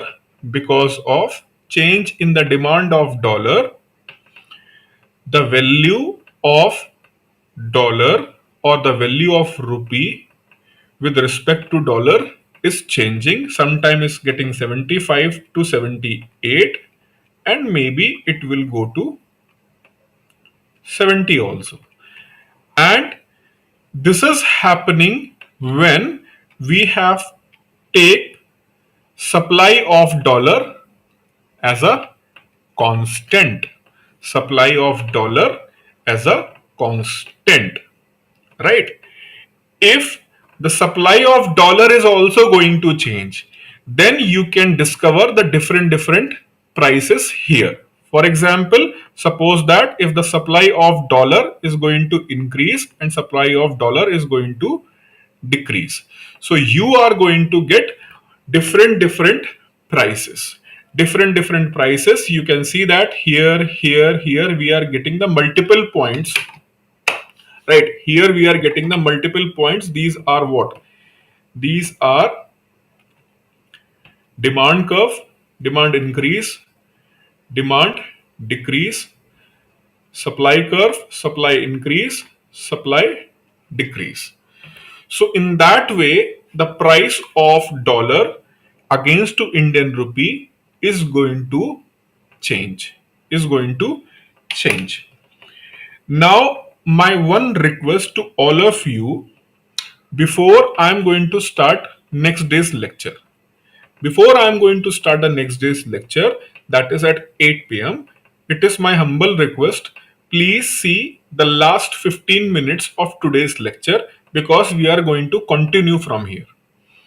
Another half an hour or maybe 1 hour is required to complete all these things. So this is why I am requesting to all of you, though I am going to give you the brief, but if you are already done with that, it is going to be a little bit easier for you to understand. The broader understanding is what? Broader understanding is with the change in the demand and supply of US dollar, right? With the change in the demand and supply of US dollar, the value of Indian rupee is going to change. This what we see today, right? Now if we want the price of dollar should be stick at 76 rupees only, then we will start doing certain manipulations in the demand and supply artificially, taking certain actions, right, with the government policies or all such kind of things we can do. So under FEMA Act, it is RBI which is allowed to do the manipulations in the demand and supply in order to stabilize the desired value of Indian rupee in the exchange rate market.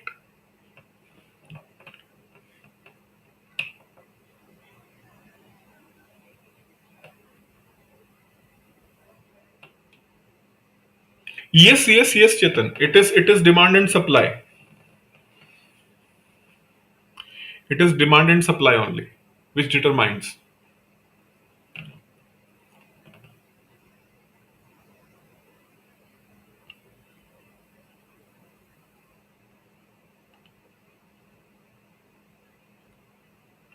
Clear?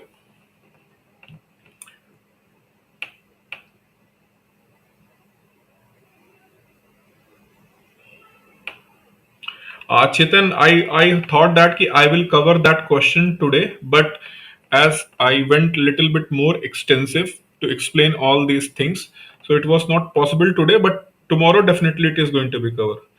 Sir, I heard a lot about the tapper tantrum, but still could not figure it out. Can you please explain what it was and how it impacted India? See, what is tapering? Tapering means basically there is a supply of US dollar. There is a supply of US dollar, and that supply of US dollar is ultimately controlled by US Federal Reserve because they print the dollar. So they are the main custodian of US dollar. So they can manipulate the supply of dollar from their point. Whatever manipulation you are going to do, but ultimately they are main manipulator because they control the printing machine of US dollar. They can absorb, they can increase the supply of US dollar. So when you have this kind of the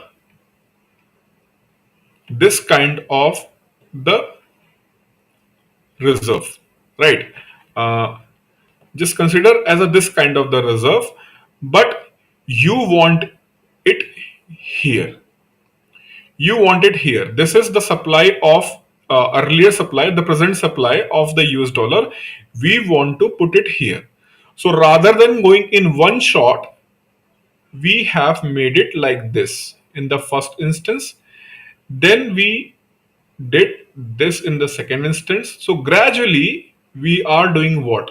We are decreasing the supply of US dollar, and finally we want to reach here. Because if you will change the supply of dollar all of a sudden, then it is going to shake the entire world economy. So dollar is a kind of thing because it's a kind of reserve currency all over the world, widely used as a reserve still, right? So that is why it is not reasonable, and maybe it can also backfire you. So this is why generally they do not decrease the supply of dollar in one shot. They go for gradual manner in the decrease of the supply of US dollar, and we call this concept as a tapering. Tapering. So obviously what will happen if the supply of US dollar is going to decrease, right? Supply is going to decrease, demand is remain same. If demand is remain same, but supply is going to decrease. Supply is going to decrease, then automatically the value of US dollar is going to rise. Value of US dollar is going to rise. And if the value of US dollar is going to rise, then you have to pay more dollar for the same import. You have to pay more dollar for the same import, so your imports are going to costly. If your imports are going to be costly, especially the crude oil kind of the thing, then it is going to create a spiral effect in your economy, because fuel is one of the most important factor. So entire economy is going to face what? Entire economy is going to face high inflation.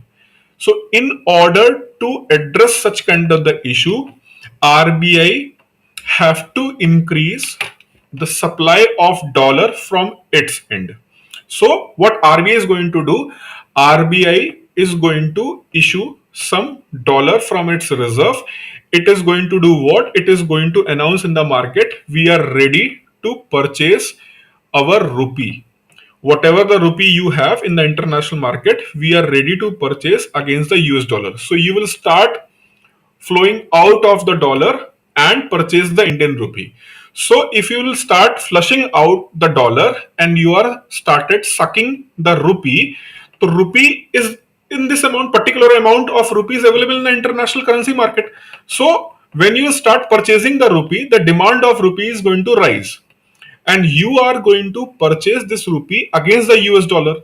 So the demand, because you are purchasing the Indian rupee from the international market, so demand of the rupee is going to rise and supply of dollar is going to also rise, because you are giving the dollar and purchasing the Indian rupee. In that case, the artificial supply will be moved by RBI, so that what tapering is being done by the US Federal Reserve, it should not create an unnecessary negative impact in the economy, right?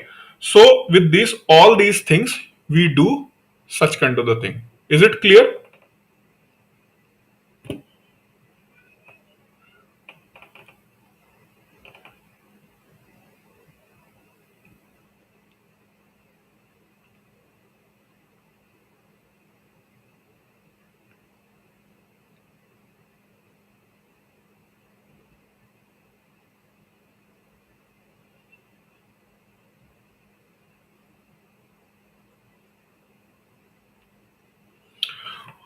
Okay then. So I will start from here tomorrow.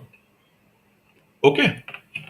So as I told you, just see this thing before next class, so I can go in the little bit pace. Okay then.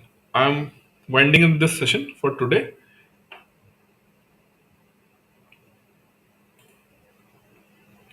Good night to all of you.